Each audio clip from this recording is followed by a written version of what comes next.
Então, gente, hoje a aula vai ser com a professora Kelly Castelo Branco de Mello. Ela tem graduação em biblioteconomia e mestrado e doutorado no Memória Social, né, Kelly? Isso. Ela hoje em dia é professora na Escola de Biblioteconomia da Unirio e acabei de saber que ela é coordenadora da licenciatura, é isso? Tá certo? Isso. Eu agradeço essa oportunidade. O Memória Social é um espaço muito importante para mim, é um espaço de afeto, né? Um espaço de recordação.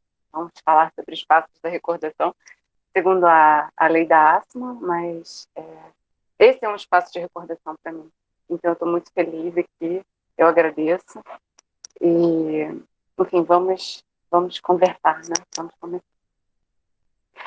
Algo que eu aprendi aqui no Memória Social, né? Em um texto do Maturana, por intermédio do Amir, é que o que se observa depende do observador. Todos entramos em contato com essa verdade absoluta em diversos momentos da vida. E me veio a lembrança agora, nessa fala, nessa fala que antecede outra fala, né, sobre espaços da recordação, a recordação de aulas de física, e como o referencial interfere no cálculo ou percepção de grandezas físicas, como a velocidade e a aceleração. Então, a minha mente é invadida por lembranças de gravuras de livros, o desenho de uma pessoa dentro de um ônibus em um momento em comparação com essa mesma pessoa parada na calçada enquanto um ônibus passa, né? Então, a diferença do referencial e da percepção. O que se observa depende do observador. Maturana diz diversas vezes, em um texto intitulado com a mesma frase, constituindo uma seção do livro Gaia, Uma Teoria do Conhecimento. E, para reforçar, ele ainda diz, e, ao lado, eu vou desenhar um olho. E ao texto se segue a imagem de um olho, constituído de uma forma específica, né, reforçando a ideia de perspectiva. E aqui, a minha observação, claro. Eu gosto muito dessa afirmação como ponto de partida. É importante reconhecer o nosso lugar, como entes que sujam de si qualquer ação tomada. E sujar aqui usado no sentido que o Mia Couto aplica em uma fala no documentário Língua, Vidas em Português. Ele diz, eu acho que a língua portuguesa é hoje, talvez, uma das línguas europeias com maior vivacidade, com maior dinamismo. Não por causa de nenhuma essência especial do português, mas por causa de uma razão histórica que aconteceu no Brasil, em que Portugal deu origem a um filho maior que o pai. A língua passou a ser gerida por outros mecanismos de cultura. E depois aconteceram os países africanos, que introduziram na língua portuguesa alguns fatores de mudança, de coloração, que tornam o português hoje realmente uma língua que aceita muito e que é capaz de introduzir tonalidades, variações que enriquecem muito, não só do ponto de vista linguístico, mas do quanto ela pode traduzir culturas. O que foi notável foi, depois de um processo histórico que está para além da língua, como é que essas culturas se mestiçaram e, a certa altura, o português perdeu o dono, quer dizer, ficou sem dono, felizmente, e namorou no chão, e namorou na poeira do Brasil, e namorou também aqui na poeira de Moçambique, quer dizer, sujou-se, no sentido que Manuel de Barros dá, sujou-se nesse sentido que é capaz de casar com o chão. E nesse parêntese, né, eu trago aqui um escritor, um mago da literatura, que é o Mia Couto, para compor a abertura também de uma pensadora que é estudiosa da língua. Nesse sentido, eu reforço que ao vir aqui falar sobre a lei da Asma e seu pensamento, eu falo de mim. É como aquele dito, quando uma pessoa fala dos outros, ela diz mais sobre ela do que sobre quem ela está falando. Existe um conceito muito interessante em biblioteconomia, dentro dos requisitos funcionais para registros bibliográficos, que é o conceito de obra. A obra como aquilo que habita o mundo das ideias, né? Aquele algo insólito que o autor farejou, benjaminianamente falando, e manifestou de alguma forma, mas que não é em absoluta manifestação, né? E como só temos acesso à obra pela manifestação, essa experiência, essa experimentação nunca captura e nem contém a obra por inteiro. No manifestar, algo sempre se perde. contorno de letra não é largo bastante para encapsular na palavra a totalidade da ideia. Retomando da digressão biblioteconômica, né, já que a minha fala é suja de mim, bibliotecária e professora de biblioteconomia, entre outras coisas, assim como minha leitura. Por esse motivo, a minha leitura, né, e a minha fala não prescinde a de vocês. Eu não tenho aqui por pretensão dizer quem a lei da Assmann é. Da mesma forma, eu não tenho a arrogância de afirmar que eu transmitirei.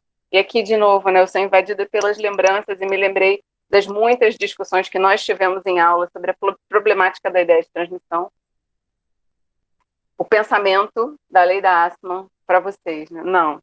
Mas eu posso compartilhar a minha experiência assmanniana, por assim dizer. E essa experiência, por ser suja de mim, traz a marca e a presença inegável dos muitos outros que habitam em mim. Existe um texto maravilhoso, na minha opinião, né, do Foucault, que eu também li aqui, nesse espaço, que é o PPGMS, chamado A Escrita de Si.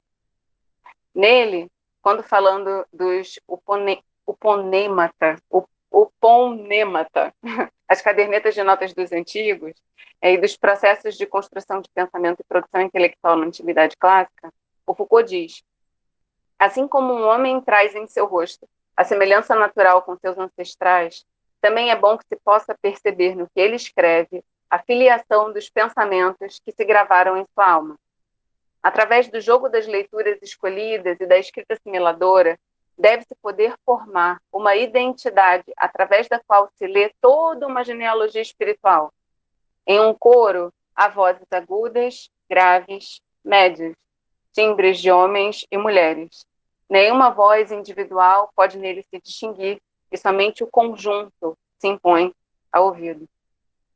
Então, mais do que apenas a parcialidade da minha interpretação, o meu anúncio de parcialidade, quando eu digo que se observa depende do observador, também quer evidenciar o meu olhar como meta prefixo, né? Visão de, construída com e dentro de outras visões. Uma interpretação de, construída com, dentro de outras interpretações. Em um processo correlato ao das cadernetas da Antiguidade Clássica.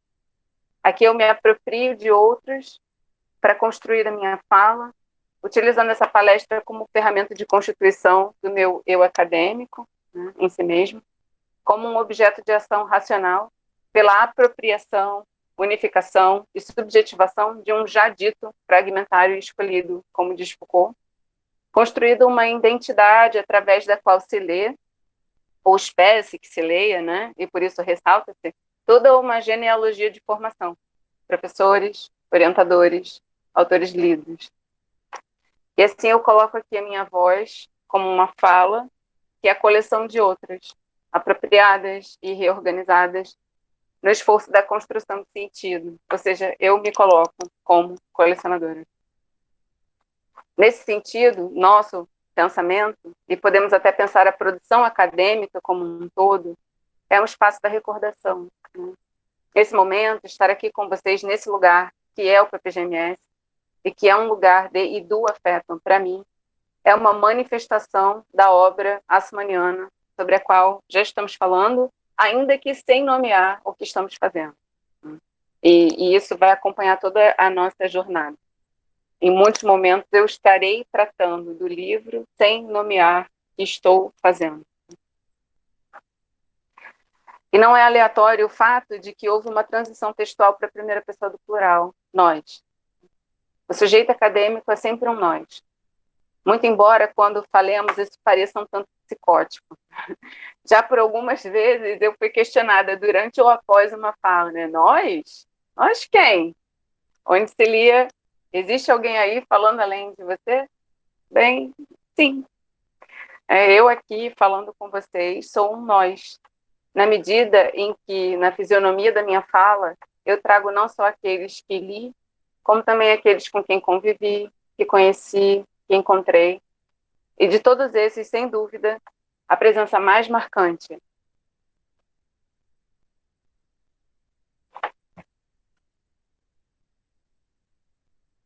é a da minha orientadora.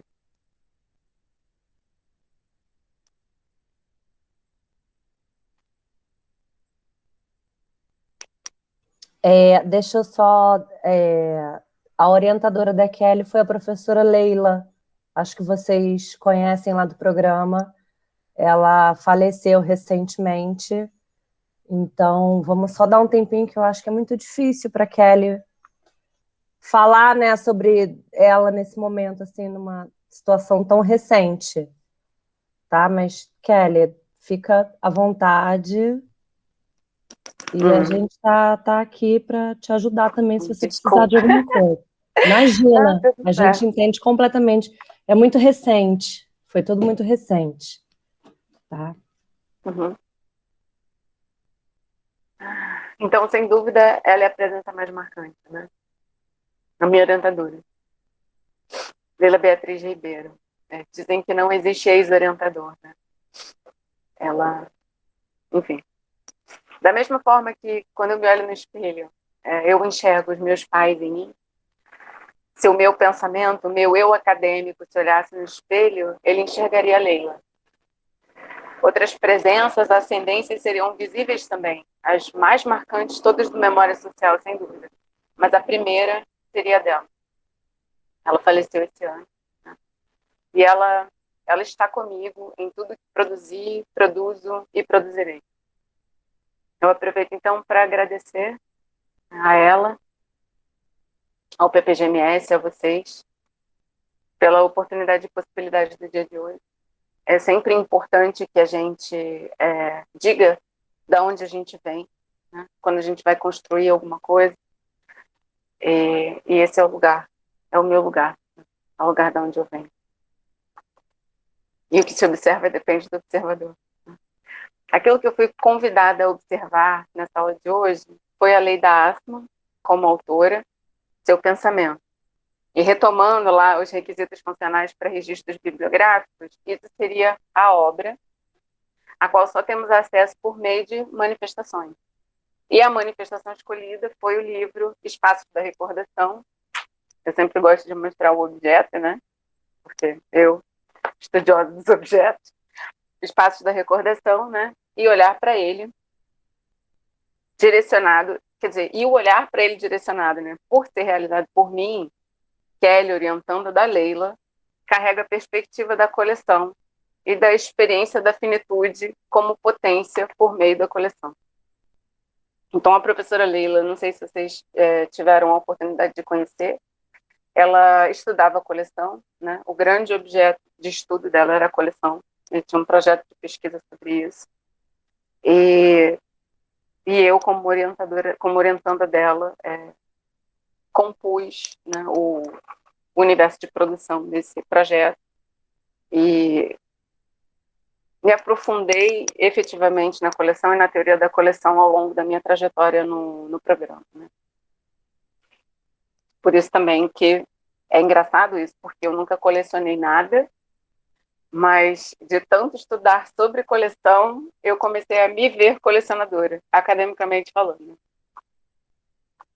É curioso que Assmann abra os Espaços da Recordação com o texto de Pierre Nora, que abriu o meu percurso e o de muitos dos meus colegas aqui do Memória Social, que é aquele texto, né, célebre, Entre Memória e História, Problemática dos Lugares, com a famosa frase, só se fala tanto de memória, porque ela já não existe mais. Lynn Margulis, quando tecendo considerações acerca dos indivíduos e da conquista biológica da individualidade, curiosamente, uma vitória paga com a mortalidade, né, visto que o sexo meiótico, como forma de reprodução que tem por resultado descendentes individualizados, implicou a necessidade de uma morte programada. Então, Lynn Margulis define a morte como o momento no qual, no corpo, os processos de autopreservação são interrompidos, suspendendo assim a incessante reafirmação química da vida. Nesse sentido, poderíamos pensar a vida como o tempo durante o qual o organismo tem sucesso em autopreservar-se, ou o tempo no qual o corpo realiza uma série de ações bem-sucedidas para estabilizar a degradação e, assim, prolongar a permanência, tendo por base e princípio norteador o fato e a sabedoria de que o fim é inevitável. Ao falarmos sobre recordação, falamos de fim. ao falarmos de memória, falamos de fim. A relação com a biologia não foi equivocada a esmo, mas antes para localizar essas questões em um ambiente mais visceral, ou que possa ser percebido de forma mais visceral do que a escrita, estantes, reservas técnicas, espaços expositivos, museus, programas de pós-graduação, lugares traumáticos, porões, sótãos. Alguns desses lugares abordados pela lei da Ácia. Porque quando falamos de memória, e aqui puxando a brasa para a minha sardinha, né, a sardinha da coleção e do patrimônio, e principalmente a essência do patrimônio como coleção, é do paradoxo da vida que estamos tratando. Viver é o experimentar do percurso de morte programada, já biologicamente traçado por nós desde o nascimento, que é o crescer e envelhecer. Mais especificamente, é reconhecer o seu poder e, nesse reconhecimento, realizá-lo. A vida é o que resulta da inapolarização nascimento-morte em um movimento que faz parecer oposição à relação entre polos que, na verdade, criam um ao outro, da mesma forma, memória e esquecimento. Esse processo de administração, de iminência, de esfacelamento, que é operado pelo morrer, na medida em que a morte sinaliza a desintegração e dispersão daquilo que foi um indivíduo, significando a perda das fronteiras que delimitam, né, esse processo, empreendido devotamente no e pelo corpo, também um espaço de recordação assmaniano, extrapola as dinâmicas biológicas e se expressa também nas mais variadas manifestações psíquicas e sociais. Estas, os objetos de estudo sobre os quais muitos de nós nos debruçamos. A substância da vida é o fato de que ela acaba, e é em relação a e com essa finitude que a vida acontece. Ou ainda, a substância da memória é o fato de que tudo acaba, e é a relação com essa finitude, e não somente, mas também por isso, né, que a memória, práticas, vivências, experiências, mecanismos, instrumentos, instituições, disputas, acontecem.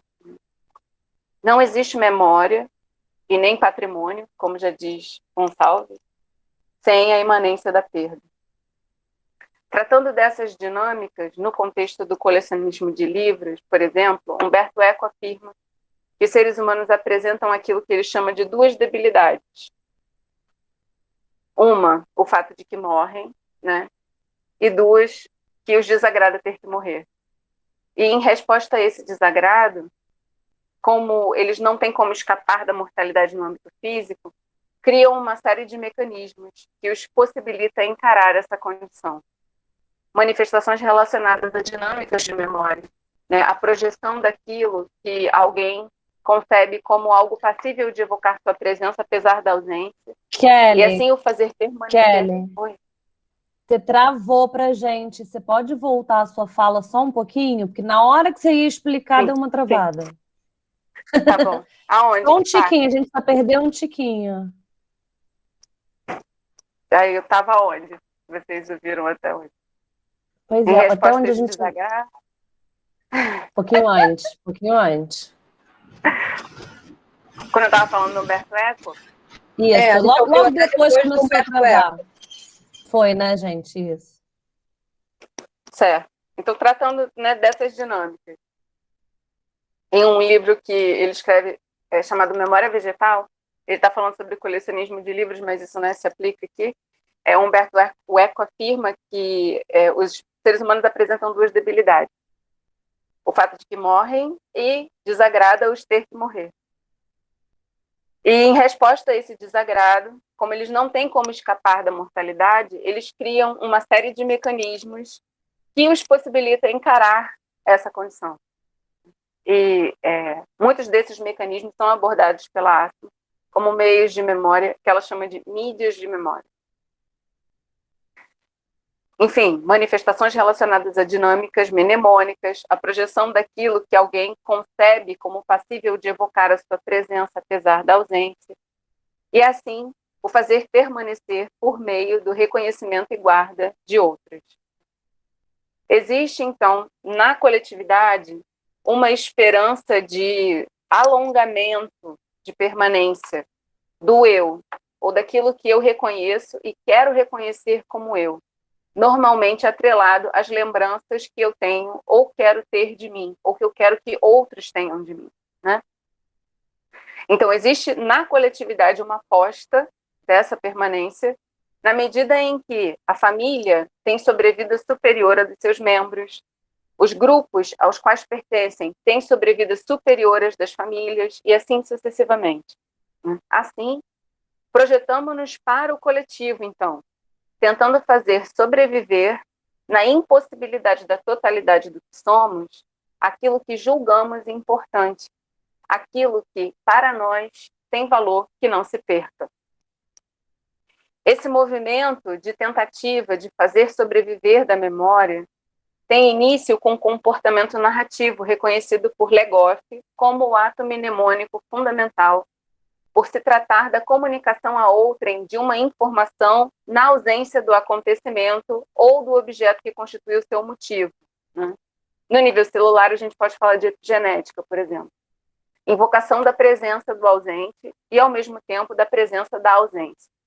Por meio da linguagem falada e, posteriormente, por meio da linguagem escrita e da produção de suportes para abrigá-la, as possibilidades de permanência do ser se expandem, ultrapassando os limites de um indivíduo para se depositarem e serem depositadas em meios de memória menos perecíveis.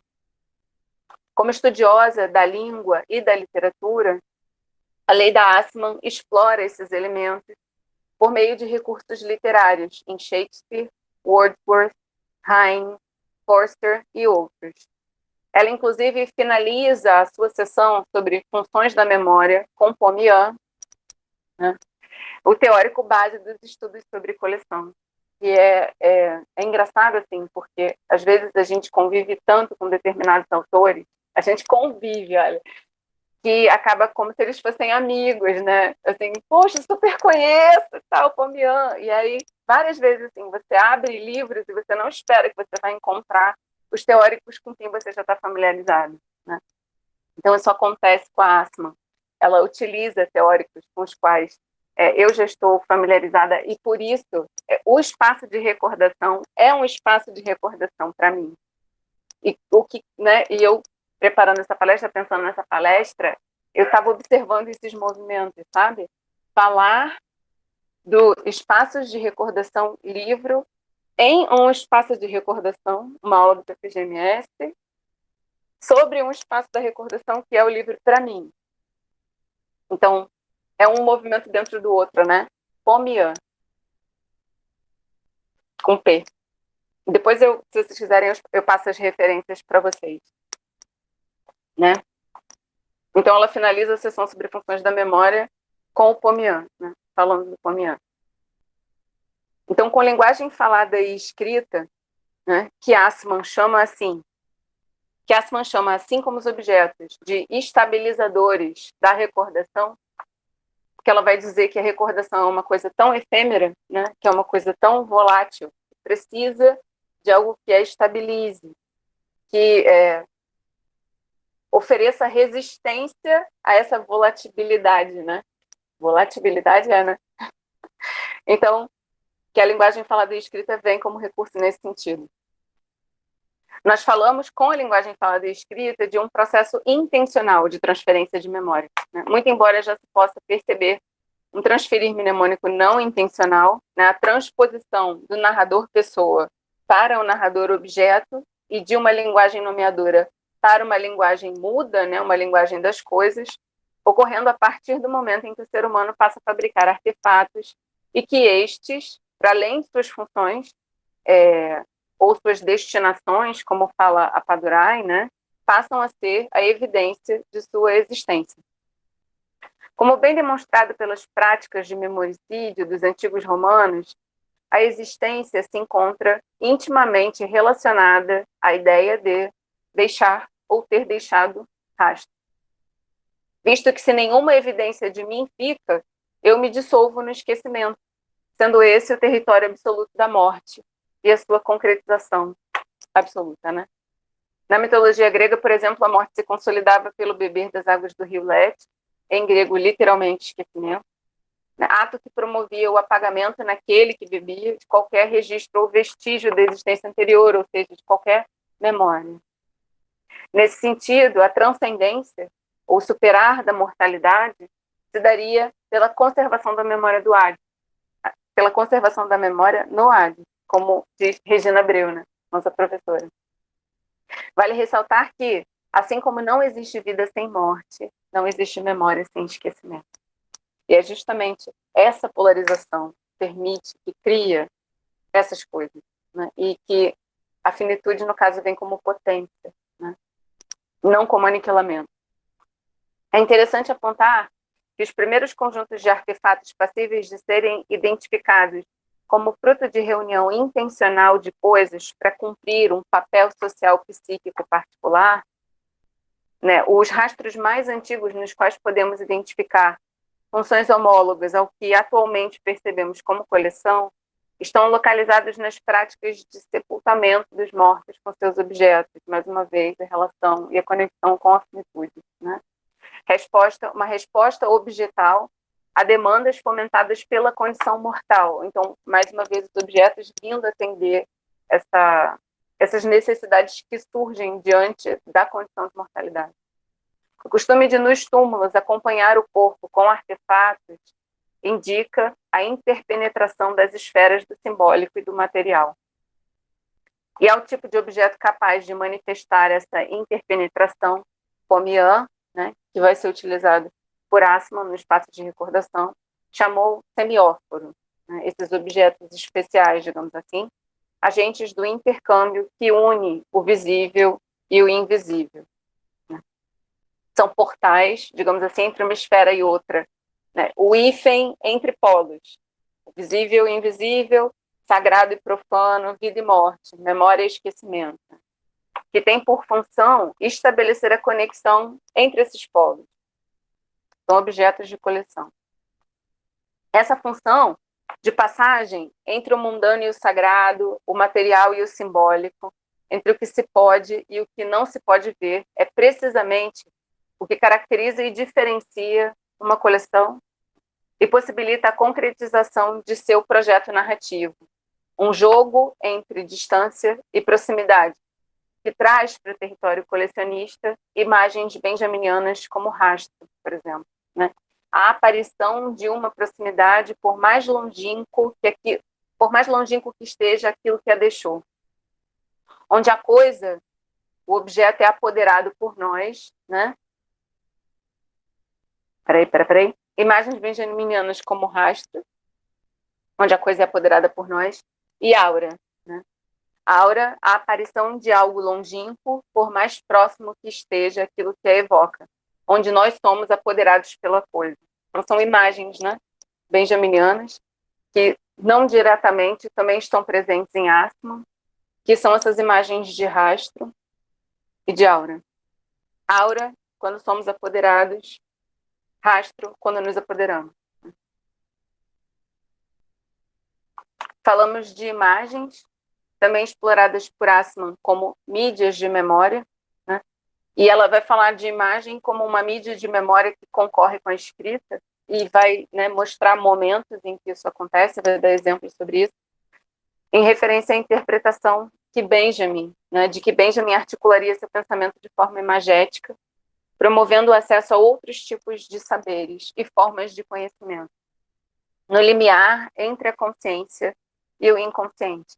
É desse tipo de linguagem, nesse tipo de linguagem de limiar, né, sem nome, sem som, que nós localizamos a língua própria do material, que é falada pelas coleções, que nós também encontramos, por exemplo, nas experiências com o corpo, né, trazidas no espaço de recordação. Também vai falar dos objetos de arquivo, né, dos objetos que guardamos em porões, em sótão. Então, tudo isso, né, uma linguagem muda das coisas, que fala sobre as nossas recordações. Né?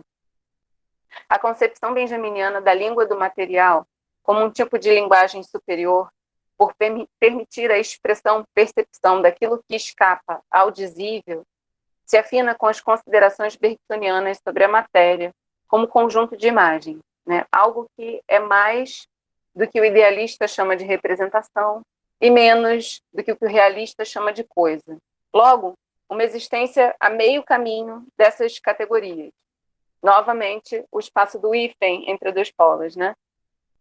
Algo anterior à dissociação feita entre o idealismo e o realismo. Nem algo que existe somente no espírito e para o espírito, e nem algo totalmente diferente e independente daquilo que é percebido por nós. O que nele existe, e que existe, né, tal como se percebe. E já que é percebida como imagem, faz-se da matéria uma imagem. O objeto existe nele mesmo, ao mesmo tempo em que é a imagem dele mesmo, como a percebemos, né? É uma imagem, mas uma imagem que existe em si.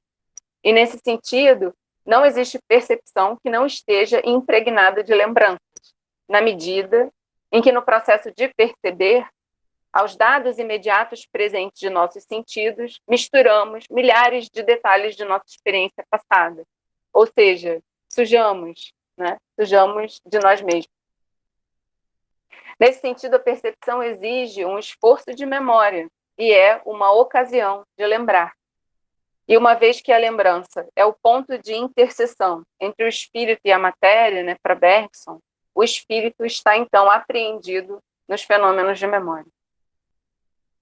Mesmo fora de um projeto semiofórico, os objetos complementam sínteses socioculturais, devido ao fato de que aspectos técnicos, econômicos, culturais e sociohistóricos podem ser elucidados por meio da compreensão de suas funções e significados no âmbito das sociedades que os produzem e produziram, e das redes por onde circularam, né? Nos espaços de recordação de Assmann, eles estão presentes, tanto quanto meios, quanto como armazenadores mnemônicos. Ela divide o espaço da recordação em 3 momentos, onde ela vai falar de funções de memória, em meios de memória e em armazenadores de memória. E os objetos, efetivamente, estão mais presentes no momento dos meios e dos armazenadores, né?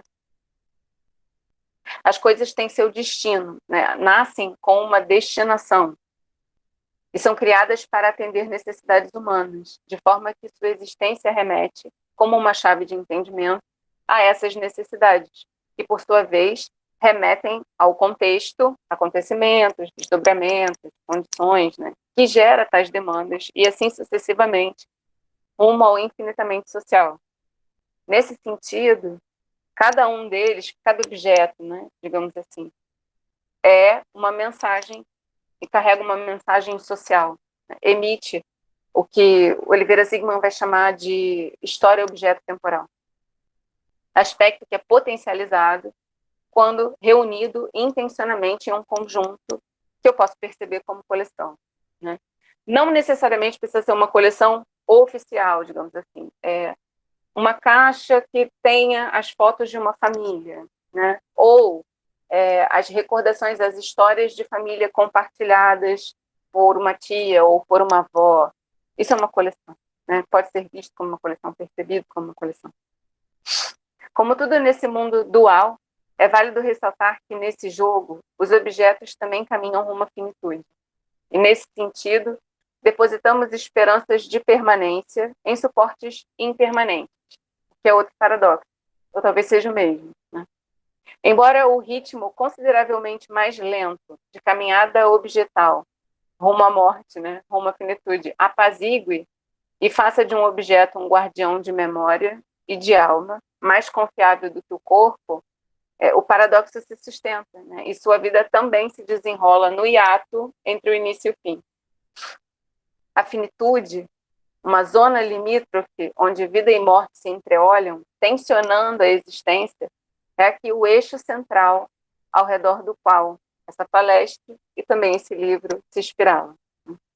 Mais do que finitude, nós estamos tratando da experiência da finitude que permeia essas dinâmicas, ou seja, da melancolia, na concepção aristotélica, né, existente nesses processos.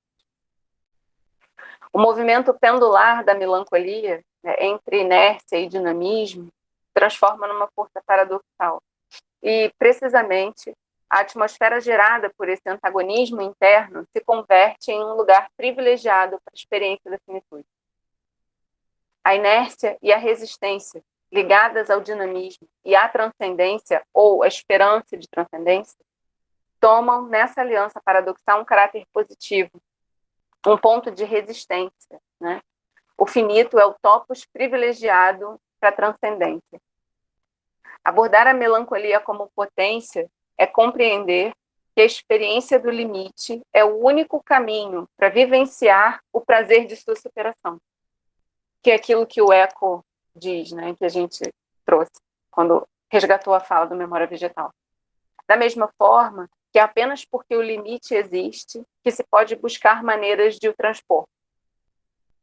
Como acontece na alegoria da pomba de Kant, vinculada à noção de melancolia por Stein, a pomba é envolve-se recente da resistência do ar, que é um elemento limitante, né? Imaginando que poderia voar melhor no vácuo. No entanto, é justamente a resistência que dificulta os seus movimentos, que torna possível que ela voe. E é essa força tensional constituinte da melancolia, que também encontramos na memória, que encontramos nas dinâmicas de recordação. Sem romper a sua ambiguidade natural, ora ela repousa no peso, ora na tentativa de transcendência. Uma vez que a finitude, como elemento existencial, é o momento instaurador da melancolia, e que podemos dizer momento instaurador também do impulso formador de coleções, de processos patrimoniais, de processos de preservação, de processos de recordação, essas seriam atitudes de fronteira. O conceito de fronteira, na filosofia, é constituído pela metáfora, a imagem, né, daquele que traça uma linha em torno de algo para lhe dar uma forma bem definida, evitando, assim, que esse algo se derrame, de acordo com a concepção de Jean-Marie Gagdebini. Evocamos, então, novamente a noção de morte de Margulis como o momento em que essa fronteira se perde, ou seja, o instante em que o indivíduo se derrama. Um movimento que simultaneamente garante a sua definição e o seu aprisionamento. A melancolia, assim, se inscreve no âmbito das fronteiras, mas também no âmbito dos limiares, assim como, já dissemos, o fazem as coleções, né?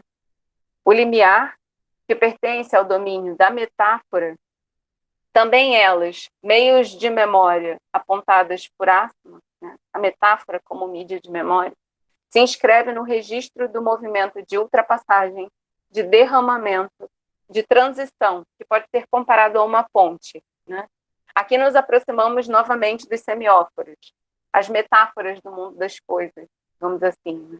Os pontos de irrupção do visível no invisível e vice-versa, ou seja, portais. Pois como limiar, não separam simplesmente dois espaços, mas permitem a passagem de um para o outro, nos quais vida e morte entram uma no território da outra. Nessa concepção melancólica, a coleção, esses espaços de recordação, digamos assim, além de limiar, né, é uma fronteira na medida em que cria e demarca um domínio em oposição a um determinado outro, traçado com objetos, com o corpo, com experiências, né? Objetos que o colecionador, seja ele indivíduo, seja ele instituição, seja ele Estado, né, escolhe. No entanto, pela natureza objetal dessa fronteira limiar, permeável como uma membrana plasmática, né, e seu caráter semiofórico, por meio dela, o colecionador, e não necessariamente um colecionador sistematizado, né, como eu já falei, mas alguém que reúne elementos, objetos, recordações, histórias, marcas, cicatrizes, em resistência ao esfacelamento. Então, por meio, né, desse caráter semiofórico, o colecionador não só se define e se limita, como também experimenta uma possibilidade de contemplar a própria condição mortal, refletida sobre a apaziguadora possibilidade de permanecer um pouco mais, por ser lembrado, para ser lembrado. Trabalhar com memória, sem reconhecer a finitude como potência, é ser a pomba de Kant. tudo acaba. E assim a resistência do ar se mantém. E eu aqui me sinto um pouco como o Stalin Brás, sabe? Escrevendo sobre Alon, sem saber. E eu não sei se vocês estão familiarizados com o texto do Stalin Brás, O Casaco de Mar. Eles já trabalharam esse texto? Não? Então aqui eu vou abrir um parêntese, não sei se a gente ainda tem tempo, para ler um trechinho desse livro para vocês, que é O Casaco de Mar, escrito pelo Peter Stalin Brás. Ele vai falar o seguinte: durante os 2 últimos anos, estive escrevendo sobre roupas. Na verdade, eu estive fazendo isso sem mesmo saber. Eu não tinha nenhuma ideia de que estava escrevendo sobre roupas, a não ser como produto secundário do meu interesse na sexualidade, no colonialismo e na história do Estado-nação. Então algo aconteceu que mudou a minha ideia sobre aquilo que eu estava fazendo. Eu estava apresentando um trabalho sobre o conceito de indivíduo quando fui literalmente tomado. Não pude continuar lendo. Seguiu-se um constrangedor silêncio e comecei a chorar. Familiar, né? Havia um amigo muito próximo sentado perto de mim, e ele simplesmente pegou o trabalho das minhas mãos e continuou lendo. Mais tarde, quando tentei entender o que tinha acontecido, eu me dei conta de que pela primeira vez desde sua morte, Alon White tinha voltado para mim. Alon e eu éramos amigos. Nós tínhamos compartilhado uma casa e escrito um livro juntos. Após a sua morte de leucemia em 1986, a sua viúva e eu tínhamos ambos, cada um à sua maneira, tentado lembrar Alon, mas com muito pouco êxito. Para outros, havia memórias ativas, dores ativas. Para mim, havia simplesmente um vazio, uma ausência e algo como uma raiva por causa da minha própria incapacidade de sentir dor e tristeza. As memórias que eu tinha pareciam sentimentais e pouco reais, bastante desproporcionais relativamente à eloquência estridente e amorosa que tinha sido a eloquência de Alon. A única coisa que parecia real para mim era a série de longas conversas que eu tivera com Jen sobre o que fazer com as coisas de Alon. As coisas que ainda restavam, né? Com o chapéu, que ainda estava pousado na estante de seu escritório, um chapéu que ele tinha comprado para esconder a calvície que tinha chegado muito tempo antes das humilhações físicas da quimioterapia, com seus óculos, que estavam ao lado da cama e ainda olhavam para nós. Para Jen, a questão era saber como reordenar a casa, o que fazer com os livros e com todas as formas pelas quais ele tinha ocupado o espaço. Talvez, pensava ela, a única forma de resolver esse problema fosse mudar-se, deixando a casa de uma vez por todas. Mas nesse meio tempo, ela doou alguns de seus livros e algumas de suas roupas. Alon e eu tínhamos sempre trocado roupas, tendo por 2 anos partilhado uma casa na qual tudo era considerado comum, a não ser a nossa sujeira. Só esta, paradoxalmente, parecia irremediavelmente individual. Quando Alon morreu, Jen me deu sua jaqueta de beisebol, coisa que me parecia bastante apropriada, uma vez que naquela altura eu tinha me mudado permanentemente para os Estados Unidos. Mas ela também me deu a jaqueta de Alon que eu mais havia cobiçado. Ele tinha comprado numa loja de objetos usados, perto da estação de trem de Brighton. E seu mistério era, e é, bastante fácil de descrever. Ela é feita de um tecido de poliéster com algodão preto e brilhoso, e a parte exterior ainda está em bom estado. Mas, interiormente, grande parte do forro está rasgado, como se tivesse sido atacado por gatos raivosos.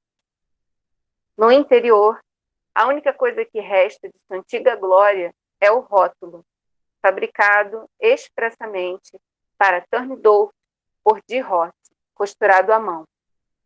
Com muita frequência, tenho me perguntado se foi a marca que atraiu Alon, na medida em que ele adorava a moda italiana desde sua infância, ou se foi simplesmente o corte da jaqueta.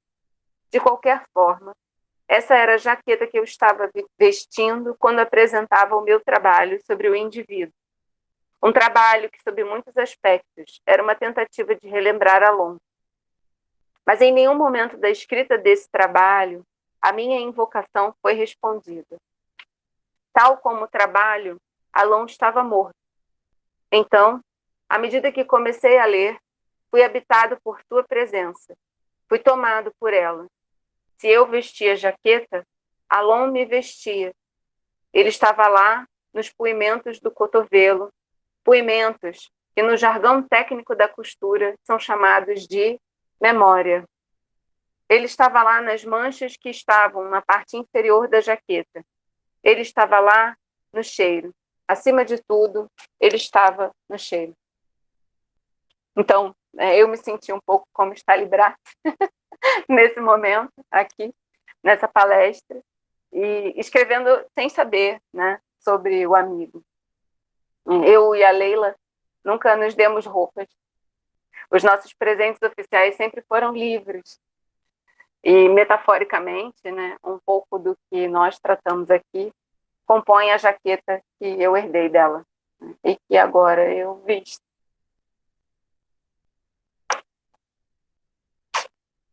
Isso.